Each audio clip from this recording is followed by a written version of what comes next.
Shalom, this is Yair Davidiy speaking to you from the land of Israel.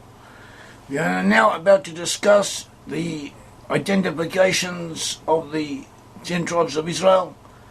This is a continuation of a previous talk in which we identified 6 of the tribes. Altogether there were 13 tribes. 13 tribes since the tribe of Joseph was actually divided into 2 tribes, Ephraim and Manasseh, so altogether we have 13. Now we are about to very, very briefly give salient points that confirm our identification of these tribes with specific groups amongst Western nations. We say that amongst the Western peoples of the world, peoples of Western Europe and their descendants overseas, Australia, New Zealand, Canada, USA, South Africa and so on, all those nations are in their core descendant from the lost tribes of Israel. They have people from the lost tribes of Israel amongst them, and that is where the lost 10 tribes of Israel are to be found. There were 12 tribes of Israel, 13 when you counted Joseph as 2 tribes, Ephraim and Manasseh. 10 of these tribes were taken into exile by the Assyrians, and they lost awareness of their ancestry, but they were stayed together. They were coherent groups that can be traced through historical studies, and they can be traced to specific areas, and the identifications and the emplacements of these nations is confirmed by biblical evidence and also by rabbinical studies and related disciplines. We identify specific peoples with specific groups. We're not saying that everyone in those areas is descended from Israel, or that necessarily even the Israelites there are all descended from the one tribe who we identify as being in that place. But we are saying that the tribes of Israel are there, they are as where they are to be found, that is where they give expression to themselves, and that the specific tribe that we identify as located in that region had an influence that can be measured, that can be felt, that existed. And this, as we see, this ties in with other studies and other disciplines and other considerations, and has importance. It also has importance for people wishing to identify themselves even tentatively, to get some handle on who they are and where they came from, or who they may have been. So this is what we have. We identify the tribe of Issachar. Issachar was one of the tribes of Israel. We find the descendants of Issachar both in Finland and in Switzerland. We said concerning Issachar, 1 Chronicles 12:23, that the children of Issachar were men that had understanding of the times to know what Israel must do. So according to tradition, the people of Issachar were very precise. They had mathematical skills, and they were experts in astronomy and so on. And they knew how to compute the times and the calendars. And many from the tribes of Issachar were in the Sanhedrin, were amongst the early sages.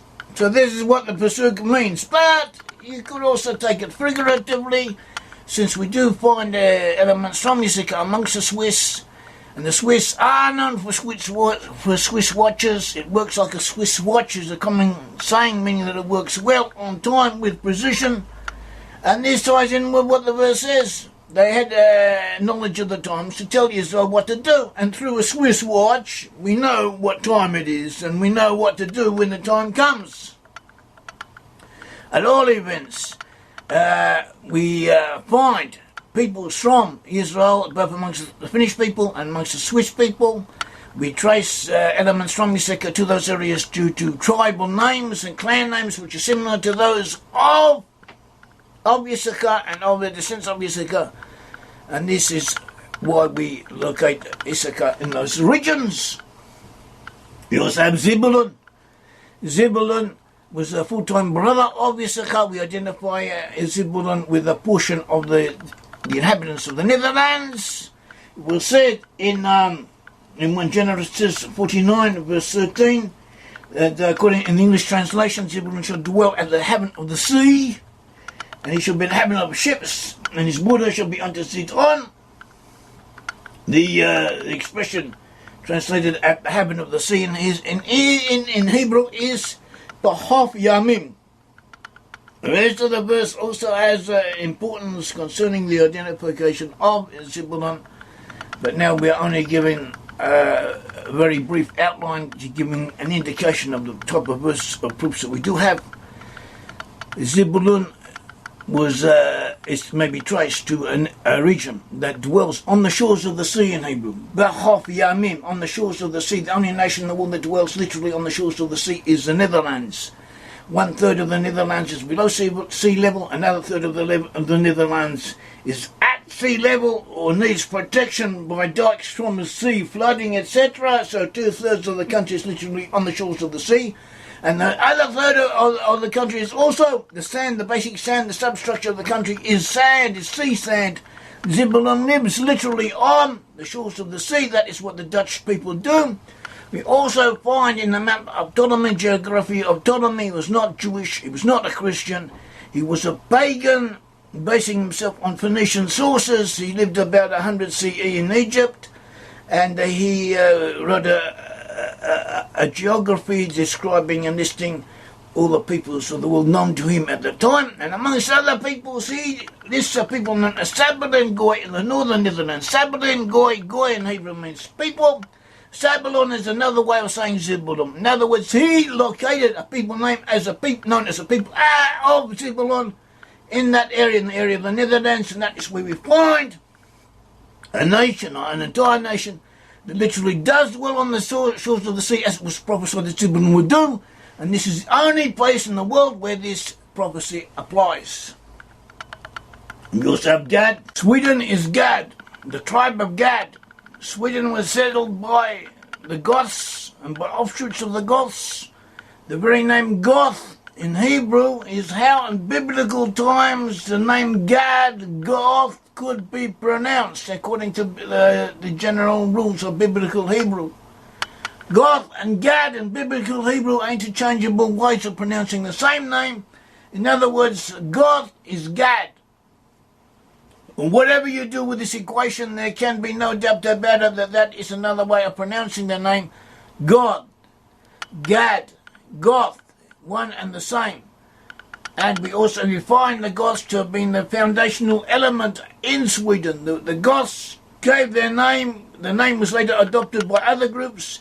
The historical people known as the Goths may not necessarily have been the original group, but they were associated with them. And the Goths in Sweden founded the nation of Sweden.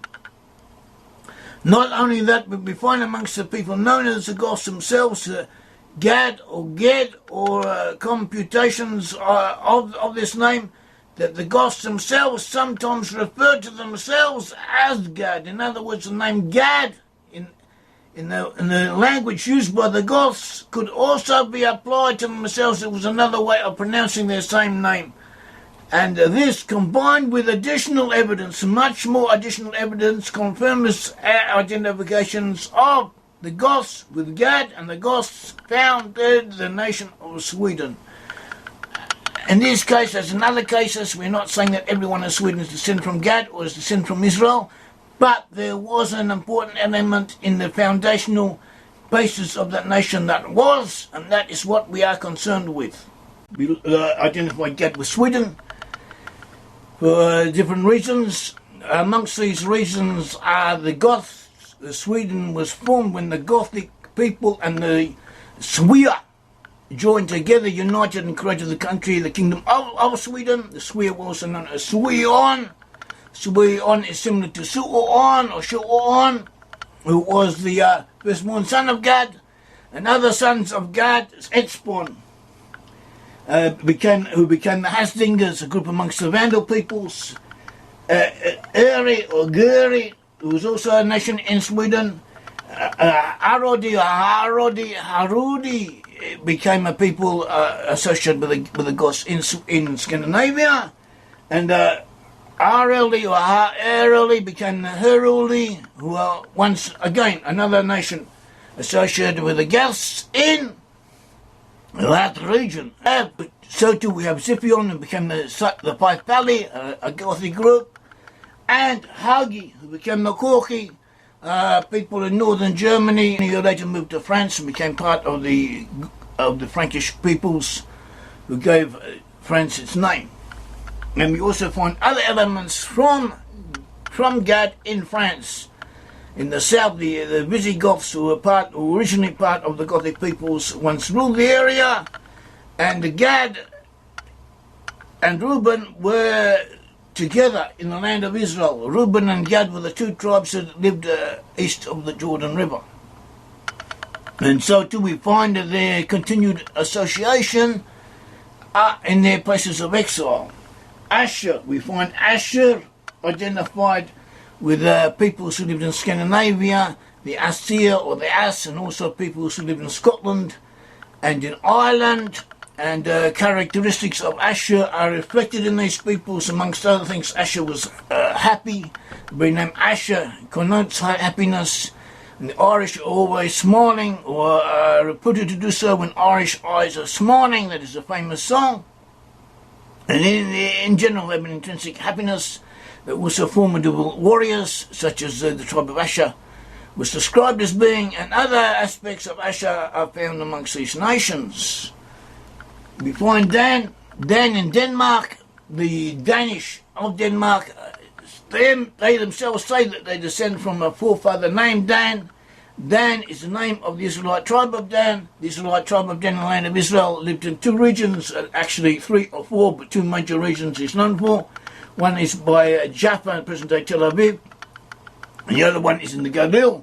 So too we find elements from Dan in Cornwall and Wales, and in Ireland, in the southwest, in other words, of the tribes of Israel, and also in the north in Denmark. And this reflects their position in biblical times is found in modern times. And so too throughout all of these identifications of the tribes, we find their relative positions one to another continued in these identifications of ours. They are repeated on the map. As we said, Gad and Reuben were to the east in the land of Israel. They were east of the Jordan. So too we have to find Sweden and France relatively speaking, to the east of the other peoples. We found Dan in the north. So too we found Dan in Denmark. Dan was bordering Naphtali. We identify Naphtali with the Norwegians.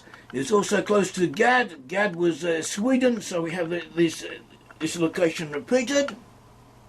We also have Ephraim and Joseph in the middle. And Ephraim and Joseph were in the centre of the British Isles on the whole. And this is in England and then the surrounding regions. And compared to the other tribes, this is repeated, this positioning. There was also a half tribe of Manasseh. There's half tribe of Manasseh. One part of Manasseh was west of the Jordan River. The other part of the tribe of Manasseh was east of the Jordan River. But the Jordan River is a water body, and we find one section of Manasseh in the British Isles, another section across the seas in North America. So this, in effect, is repeated in some sense. And all of the positionings of all of the tribes are repeated in some way, either in the relatively positionings, geographical alignments of these nations today as we identify them amongst modern peoples. We also find Benjamin. Benjamin, on the whole, was to be found amongst the Jews when the 10 tribes separated from the lost tribes of Israel. Judah and Benjamin remained in the south. Most of Benjamin remained, but the Jews became part of the Jewish people. But there were segments that split aside, also to be found amongst the 10 tribes. We find significant bodies of Benjamin amongst the Normans. And the Normans had the wolf symbol. They moved from Romania to Scandinavia, and from there to Normandy in where it is now France, and from there they conquered England and also settled quite heavily in Ireland and in Scotland. And they too had a significant portion amongst them from the tribe of Benjamin. And so too we have Naphtali. Naphtali we identify as Norway because a group known as the Naphthalite Huns called Naphtali, actually named Naphtali.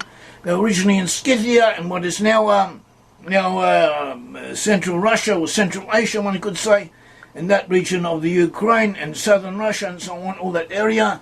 And from there they moved to the north and they settled in Scandinavia, and they were known as Naphtali, and the Naphthalite Huns were associated with the Huns, but they were different from them. And they conquered most of Scandinavia and settled in Norway. And afterwards they took part in the Viking invasions, and many of them also settled in the British Isles and Ireland. So there we have it. We have all of the tribes. We've described all of the tribes. We have located them. We have given you outlines, very brief indications, proofs as to where the lost tribes are, and identifications with them. We have much, much more of the same, and further evidence, and we go into these studies quite deeply, and we prove in general that the peoples in question are descended from lost tribes of Israel. We have proofs concerning them in general as being descended from Israel, as being part of the Israelite bodies.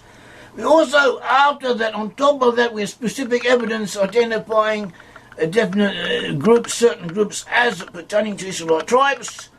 And some of these proofs are quite strong, and others less so, but all taken together, they all strengthen each other, and they all complement each other, and they all point in the same direction.